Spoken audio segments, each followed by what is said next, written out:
السلام علیکم۔ دلچسپ کہانیوں کے لیے چینل کو سبسکرائب کیجیے۔ رات کے صرف 10 بجے تھے۔ سڑکیں اور گلیاں سنسان پڑی تھی۔ ہر شے نے برف کی سفید چادر اوڑھ رکھی تھی۔ لوگ اپنے گرم گرم کمروں میں مزے سے دبیز بستروں میں دبکے ہوئے تھے۔ اسٹیون نے کاغذ کی تھیلی اٹھائی اور تیز تیز قدم اٹھاتا چلا جا رہا تھا۔ اس کی کوئی رہائش نہ تھی جہاں اسے سر چھپانے کی جگہ ملتی۔ وہ تب تک وہاں ڈیرا جمائے رکھتا جب تک اسے وہاں سے بے دخل نہ کر دیا جاتا۔ یہ علاقہ میکسیکو کا غریب ترین علاقہ تھا۔ اسٹیون نے سردی سے بچنے کے لیے گلی میں پڑے ہوئے کوڑے کے بڑے ڈبے کے برابر میں اس پر رکھے ٹین کے چھپڑوں کو سیٹ کر کے جگہ بنائی ہوئی تھی، جس میں اس کا چرایا ہوا ایک بوسیدہ کمبل بھی تھا۔ کچھ دیر پہلے ہی اسٹیون نے ایک آدمی کی جیب پر اپنا ہاتھ صاف کیا۔ اگرچہ اس کے ہاتھ زیادہ رقم نہ لگ سکی تھی، مگر اس سے اس کے پیٹ کی آگ بجھانے کا سامان ہو گیا تھا۔ اسٹیون ٹین کے چھپڑوں میں گھسا تو چونک گیا۔ وہاں پہلے سے کوئی موجود تھا جو اس کے کمبل میں گھسا ہوا تھا۔ اے کون ہو تم؟ نکلو یہاں سے، یہ جگہ میری ہے، اسٹیون نے سختی سے کہا تو کمبل میں حرکت ہوئی۔ اس میں ایک کانپتا ہوا سفید جھریوں بھرا ہاتھ نکلا۔ پھر 80-85 برس کا آدمی نظر آیا۔ آدمی نے مفلر اپنے چہرے پر نقاب کی طرح لپیٹا ہوا تھا، یا ہواؤں سے بچنے کے لیے، جس میں سے صرف اس کی نیلی آنکھیں نظر آ رہی تھی۔ پھر اس آدمی نے مفلر کو نیچے کیا تو اسے دیکھ کر اسٹیون کچھ نرم پڑ گیا۔ وہ بہت زیادہ عمر رسیدہ لگ رہا تھا، شاید اس کے اندازے سے بھی زیادہ اس کی عمر تھی۔ وہ بوڑھا آہستہ آہستہ کمبل اتارنے لگا تو اسٹیون بولا، رک جاؤ، باہر بہت ٹھنڈ ہے، اور خود بھی بوڑھے کے برابر میں دبک کر بیٹھ گیا۔ بوڑھے کے ہونٹ خشک پپڑیوں سے آپس میں چپکے ہوئے تھے۔ اس نے کچھ بولنے کے لیے منہ کھولا تو پپڑی کی تہ ایک دوسرے سے الگ ہو گئی۔ اس کے منہ سے الفاظ نہیں نکل پا رہے تھے۔ اس کے انداز میں نکاہت تھی۔ اس نے لرزتے ہاتھ کی انگلیوں سے نوالا بنا کر منہ کی جانب اشارہ کیا۔ اسٹیون نے پوچھا، کیا بھوکے ہو؟ تو اس بوڑھے نے اپنا جھریوں بھرا چہرہ ہاں میں ہلایا۔ نہ جانے کیوں اسٹیون کو اس پر ترس آ رہا تھا۔ حالانکہ جس طرح کیڑے مکوڑوں والی زندگی اسٹیون اور اس کے آس پاس کے آوارہ لوگ جی رہے تھے، ان میں نفسا نفسی تھی۔ اس میں کسی کو دوسرے پر ترس نہیں آتا تھا، سب کو اپنی فکر پڑی تھی۔ پھر بھی اسٹیون کو اس بوڑھے سے ہمدردی محسوس ہو رہی تھی۔ اس نے اپنی کاغذ کی تھیلی اس بوڑھے کی جانب بڑھائی تو بوڑھے نے جھریوں بھرے لرزتے ہاتھوں سے کاغذ کی تھیلی تھام لی۔ اس کا ہاتھ بری طرح لرز رہا تھا۔ اس نے بڑی مشکل سے تھیلی پھاڑی اور اس میں موجود برگر پر ٹوٹ پڑا اور چند سیکنڈوں میں اسے بغیر چبائے نگل گیا۔ بوڑھے نے برگر ختم ہونے پر بےتابی سے خالی کاغذ کو ٹٹولا۔ اسٹیون نے اپنے پاس موجود 2 میں سے ایک بیئر کین بوڑھے کی طرف بڑھایا تو بوڑھے نے اسے بھی جھپٹا اور گھٹاگھٹ چڑھا گیا۔ پھر اسٹیون کی طرف دیکھ کر آہستہ سے بولا، شکریہ۔ اسٹیون نے کہا، کیا تمہارا کوئی گھر بار نہیں؟ کوئی بیٹی بیٹا یا پوتے وغیرہ؟ اس کی بات پر بوڑھا ہنسنے لگا اور ہنستے ہوئے بولا، خاندان۔ اسٹیون نے سنجیدگی سے کہا، اس میں ہنسنے والی کیا بات ہے؟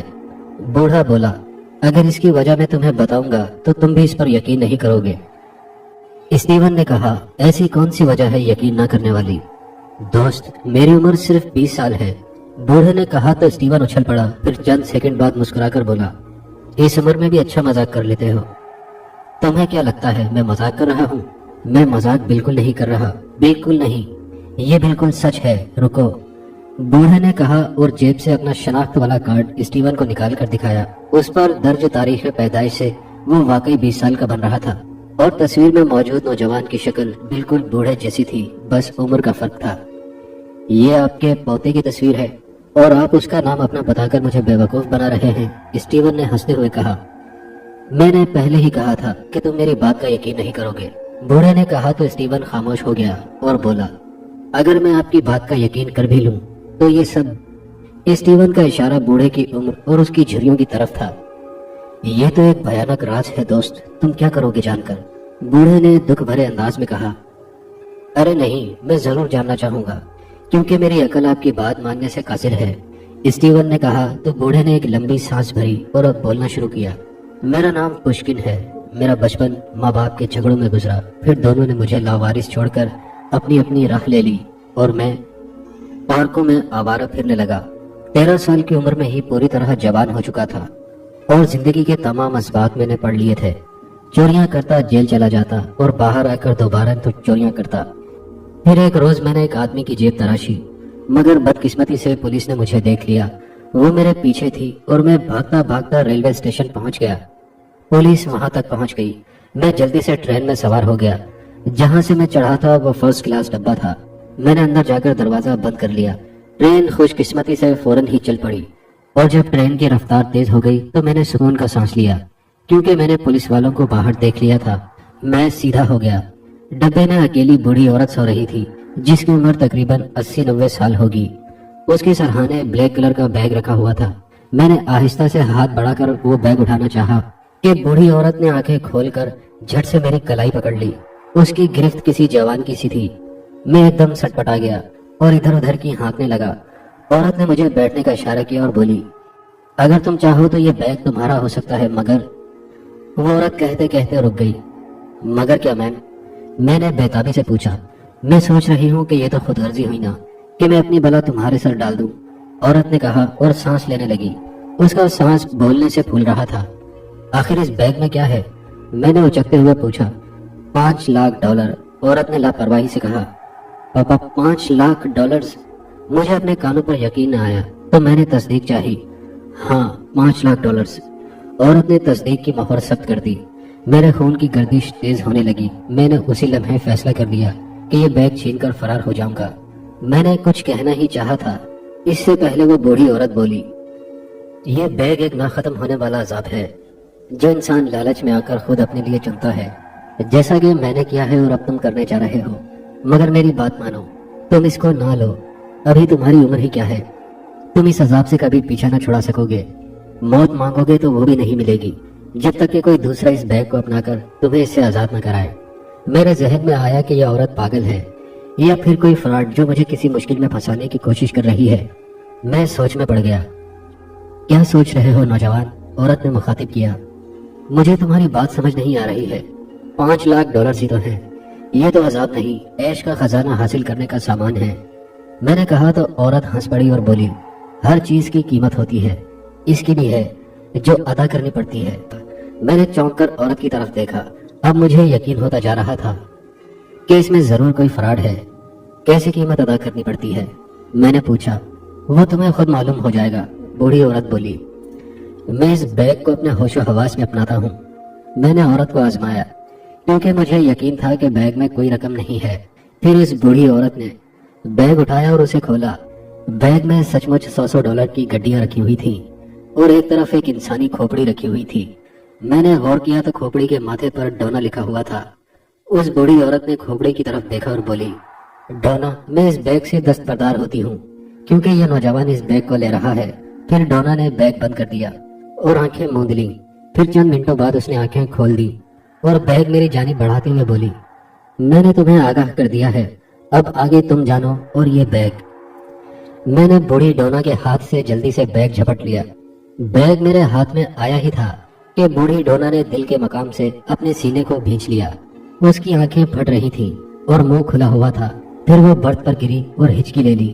اس کی گردن ایک جانب ڈھلک گئی اور وہ اس جہان فانی سے کوچ کر گئی تھی۔ میں لمحہ بھر کو سن ہو گیا، مجھے کچھ سمجھ نہیں آیا۔ پھر میں نے اپنے حواسوں پر قابو پایا اور ڈبے سے باہر نکل آیا۔ میں تیز تیز قدم اٹھانے لگا۔ ابھی تھوڑا ہی آگے گیا تھا کہ مجھے احساس ہوا کہ میرا سر خالی ہے۔ اوہ خدایا، میں نے سر پر ہاتھ رکھتے ہوئے خود سے کہا، کیونکہ میں اپنا ہیٹ وہیں ڈبے میں بھول آیا تھا۔ پہلے میں نے سوچا کہ چھوڑو، پھر سوچا کہ پولیس تفتیش کر کے مجھ تک پہنچ جائے گی اور مجھے ہی ڈونا کا قاتل سمجھے گی۔ خواہ پولیس کا نیا جھنجٹ لگ جائے گا اور یہ رقم بھی چھن جائے گی، کیونکہ پولیس کبھی اس بات پر یقین نہیں کرے گی کہ بوڑھی ڈونا نے یہ رقم مجھے خود دی ہے۔ یہ سوچ کر میرے قدم واپس ڈبے کی جانب پلٹ گئے۔ میں نے ڈبے کا دروازہ کھولا اور اندر جھانکا۔ میرا ہیٹ اپنی جگہ پر پڑا تھا۔ میں نے ادھر ادھر دیکھا اور کسی کو نہ پا کر اندر جھانک کر اپنا ہیٹ اٹھا لیا۔ فطری طور پر میں نے چور نگاہوں سے ڈونا کی جانب دیکھا تو میں اپنی جگہ ٹھٹک کر رہ گیا۔ میرے سامنے 90 سالہ ڈونا کی بجائے ایک 20 برس کی عورت مردہ پڑی تھی۔ اس کے بال، اس کا جسم، اس کا لباس، اس کا چہرہ، حتیٰ کہ اس کے مردہ وجود کے پڑے ہونے کا انداز بالکل ڈونا کے جیسا ہی تھا۔ میں ہونکوں کی طرح اپنے سامنے پڑی عورت کو دیکھ رہا تھا۔ پھر مجھے کرنٹ لگا۔ میں نے سر جھٹکا اور ڈبے کا دروازہ کھول کر باہر نکل آیا۔ ٹرین کی رفتار آہستہ ہوتی جا رہی تھی۔ پھر ٹرین اسٹیشن پر رکی تو میں ٹرین سے جلدی سے اتر گیا۔ میرے قدم خوف سے جکڑے جا رہے تھے۔ میں پلیٹ فارم پر چلتا ہوا پیچھے مڑ مڑ کر ٹرین کو دیکھ رہا تھا۔ وہ سب میری سمجھ سے بالاتر تھا۔